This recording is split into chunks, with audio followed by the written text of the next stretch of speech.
What's up, YouTube? This is Spade here, and today I'm gonna bring you guys another Pokemon Black and White underused tier battle with the new team that I've been working on lately. And this is a match I had recently with someone by the name of That's My Latios. I think I battled this guy a few times in the past as well, but this was a really good game. At the end, it really came down to the wire, so really hope you guys will enjoy this. And there you can see the teams, and for this match I just decided to lead with my Hariyama because you know, I can just fake out anything, go from there, and I wasn't really sure what he would lead with. Although, you know, Gligar is the only guy that he has Stealth Rocks on, so that was, you know, kind of a, I don't know, in a way, obvious lead, but I just decided to play it safe, go with Hariyama. You know, if it's an unfortunate matchup, I can, you know, always fake out and activate my Toxic Orb and go from there. But he actually does lead with the Gligar, and I just didn't want to reveal that I have Fake Out because it may come in handy later, because it would only do like a minuscule amount of damage, so I felt like it was pointless, so I actually decided to switch here, and he switched out into my Lotic, I guess, expecting me to have the Ice Punch, but unfortunately I do not carry it. Maybe I should try it out on Hariyama sometime. But anyways, I'm gonna sub down once and see what he wants to do. He goes for the Scald, so I'm just gonna switch now into my Empoleon, because I really want to you know, set up my rocks. And seriously, doesn't that thing on Empoleon's, that fin on Empoleon's back look like, and those two yellow dots, does it not look like a Probopass? Seriously? Like that fin, that blue, white-blue fin, and then the yellow things on the back. It seriously looks like a Probopass. Anyways, I missed a couple turns, but basically I just set up my rocks, took a Seed Flare, Ice Beam back, because I'm especially defensive Empoleon, so, you know, I can easily take the hit. And here he shows that he does have the Earth Power, but still it only does like about the same amount, because it's not boosted by the stab. And with the Earth Power, he does get the Spec D drop, not with the Seed Flare, which it usually is more common to happen with. Anyways, I'm gonna roar him out into my Lotic, and but I just didn't want to stay in because of the Spec D drop, and I, you know, couldn't really do anything to the Milotic anyways. So what I decided to do, go into my Deoxys, and he actually pulls a double switch into his Crocodile. Goes for Crunch. I'm gonna stay in and just scout what move he's gonna lock himself into, because I'm pretty sure this thing is Scarfed, and after leftovers I'm actually back to full health, so he was able to do nothing.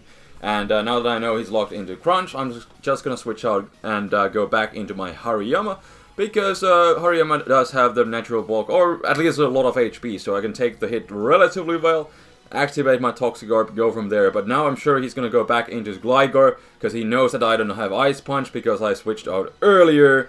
So what I'm going to do is pull a double switch into my Mismagius, because I'm pretty sure that there isn't really much he can do. Kind of depends on what filler move does he have, and he does have Knockoff, which is kind of unfortunate, but good at the same time, because Knockoff is such a weak move, so it's not going to be able to break my sub despite being super effective. So what I'm going to do is just, you know, basically set up here. Gotta say, it would have been nice to have like a nasty plotting Mismagius in this situation. You know, would have made the setup gone much faster, and I could have gone to up to +6. But basically, what I'm going to do here is just, you know, sub down and then Calm Mind and just go from there. Yeah, finally I started attacking him. Did I get it up to +2 or whatnot? I don't really know, because I was just rambling. But I set up a few times. There we go. I started attacking him with Shadow Ball. Get a Spec D drop. Not that it really mattered, because it was going to be a 2-hit KO anyways. But he breaks my sub, so I'm just going to set up another one, because I know I can get a free sub, and then I have 2 hits on whatever wants to come in, or one, or depending if he wants to bring in something faster like the Scarf, whatchamacallit, Crocodile. But anyways, I get my free sub, go for a Shadow Ball KO here, and he actually goes into his Milotic, because it's really specially defensive. But since I have a free sub, of course I'm gonna try to hit him as hard as I can. Unfortunately, it's not gonna look to be a 2-hit KO, although I do get a Spec D drop. So on this following turn, I was just thinking, Well, I have a chance to KO this thing, especially now that I have the Spec D drop. So instead of setting up a sub, which would have been a better play because I had the Calm Minds, I would have been able to most likely take a Scald. I go for the Shadow Ball, which does not KO, and then he crits me back. I was like so sure that you know, after the Spec D drop it would KO, but it just didn't. But yeah, he crits me. But this gives me a chance to go into my huge hat, Honchkrow, and go for the revenge kill and get my Moxie boost going on. I can easily outspeed him since I'm running max speed. I guess that's one of the benefits on running max speed on a Honchkrow, which is kind of still relatively slow. But anyways, in comes Kingdra. I know he's gonna do some sort of shenanigans because he knows, you know, my second attack is most likely the Sucker Punch. So he does reveal that he also has the Substitute, which is gonna be even more frustrating because I was kind of just hoping for a DD Kingdra would be easier to deal with. But now he has a Sub, which means that he can, with the conjunction of Life Orb and Brave Bird Recoil, he can easily whittle me down.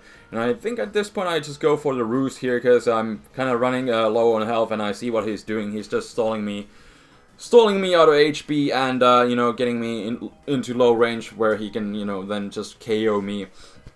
But I Roost off once, he gets off his free sub, but now I can take this Waterfall since I actually have some HP. Not really well though, because Honchkrow does have, you know, it's not naturally really bulky. It does have like 404 HP if you have like a max HP on it. So I've been kind of also thinking if I should run like max HP set with lefties or something.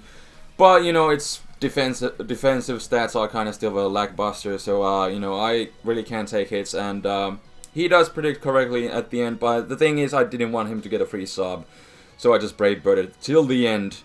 And here, he told me after the match that he lived with 1 HP, and I just, when I went for the EQ, and then he waterfalls me for, I don't really know why. I guess he wasn't really expecting to live either, so I don't really know if that was like min damage or something, but he doesn't die, lives with that 1 HP, then he goes into his Shaman, and I'm gonna switch out because I want to switch up moves, so what I'm going to do is go into my Empoleon, which still looks like a Probopass from behind, and use it as pretty much as a death fodder at this point, because you know, Empoleon can't really do too much anymore.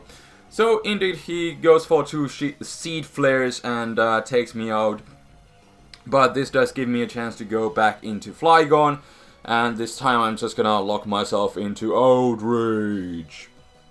But he makes a good move and just, you know, sacks his Kingdra. But the good thing, at least, you know, this won't waste a turn of Outrage. So, you know, won't be getting confused too early. But now he reveals his, or uses his final guy, finally, which is Togekiss.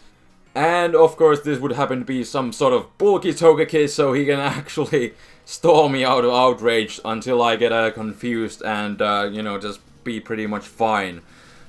Seriously, I haven't faced one of these things in, like, ever, because usually the Togekisses I've seen are more offensive, but this thing, like you can see, it's a really good set, because he can take those Outrages really well and just roost off the damage, and he's like you can see, he's just gaining HP, because my Outrages aren't really, you know, doing anything, and finally I end up getting confused. He goes for Air Slash. I think I end up living this one, yeah, just barely, but, you know, that is because he most likely, well, he doesn't seem to be running any spec attack EVs, that's why I was able to take the hits. He's really bulky, but still I decided to stay in. Screw it, let's see if I can get lucky here. And he switches into the Shaman, and I do hit through the confusion and take him out. And in comes Crocodile. Even if he's Scarf, I'm faster, and I have also the Scarf. Duh. So I end up snapping out of the confusion too, and just take him out. I mean, he takes me out, but I bring him down to a pretty low range where I can revenge kill him with my charging Chuck here. My Hariyama. But he does lock himself into Crunch, which is a really good play because I can't go into my Deoxys defense. But Fake Out will take him out. And at this point I was like, I was just thinking that a Bullet Punch wouldn't take him out from this range, because it's not stab and, you know, such a weak move. So I decided to go for close combat for the off chance that he would try to roost off the damage thinking that I would Bullet Punch, but he just go for Air Slash, pretty much a safe move.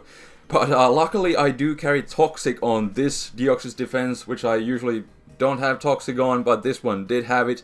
And in this case it especially works really well. But the thing is, at this point I'm not really sure what is the rest of his moveset, because I was just you know, since this is basically just stall right here, I was you know, going through Smoke and I was checking what kind of Togekiss sets are there for bulky Togekiss. Then I saw one with Heal Bell and I was kind of worried, but here he reveals that he has a T-Wave, so this is most likely just a para-flinching bulky Togekiss with Roost and Roost, Air Slash, T-Wave. Not really sure what is his last move, but whatever, it doesn't really matter at this point. Maybe Aura Sphere for coverage or something like that. Whatever. Anyways, here I'm able to get off a Recover, which basically seals me the game. Air Slash was like a 5-hit KO anyways, so not really sure if I would have been able to pull this off otherwise, but indeed that does basically seal me the game, because the Toxic is racking up really badly on his part, so just in a few turns he will be taken down. Should be on the next turn, and he doesn't even bother to Roost anymore, because there's really no point, because he doesn't have Heal Bell or anything like that. That is what I was kind of worried, that he might have Heal Bell, but he doesn't, so Toxic will take him down this turn, and that will be the game. So thank you for watching, hope you guys enjoyed. In the end, really came down to the wire. You know, I was kind of scared what kind of moves that he was running on Togekiss, but Deoxys defense was able to do something and wall stuff like it's supposed to do, yet it's still in UU. But, you know, for a good reason, because it really can't keep up in the current OU meta game. But that will be all for today, so thank you for watching, and I don't really have anything special to ramble about, so yeah, indeed. I will see you guys tomorrow, most likely with PO live narration, so stay tuned for that. So until next time, this is TheFlamingSpade, signing out, peace.